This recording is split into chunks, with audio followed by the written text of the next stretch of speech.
Without further ado, I will add the slideshow and we will get started. We'll let Garrett take it. Yeah. So hi everyone. Hang on, I was doing a last minute.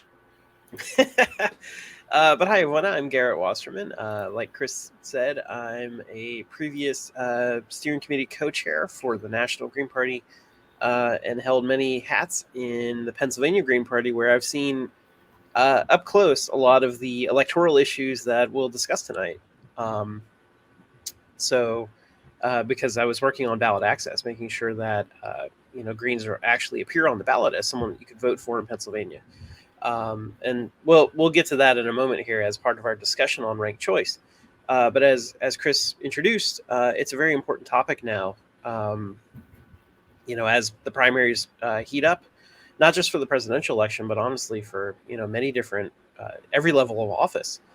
Uh, that same sort of refrain about why you shouldn't vote for Greens or independents or whatever always comes up. And so there's a number of responses to it, but of course, one of them that we're going to talk about tonight is ranked choice voting itself, which would kind of end the problem of the so-called spoiler effect if done appropriately. And we'll talk about what we think it means to do ranked choice appropriately, which is probably more than just changing our voting process. But we'll get to that when we get to it. So let's move ahead here. Just so you have a little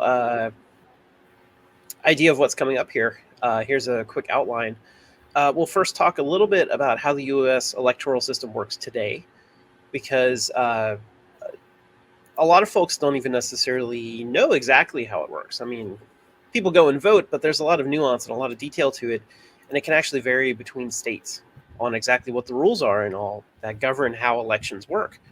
So let's first talk about the problems of the system, and then we'll move on and we'll talk about ranked choice voting and how that solves a number of issues. We'll talk about how ranked choice best kind of extends to legislative bodies, which is, in our opinion, by using proportional representation. If you've not heard of that term, we'll get to it. And then finally, we'll end with some more ideas that would kind of round out that package, that if we do some other changes to our election system along with the ranked choice and with the proportional representation, we would have a very robust, multi-party democracy type system. So we'll talk about that and what those demands look like and where we should go from there.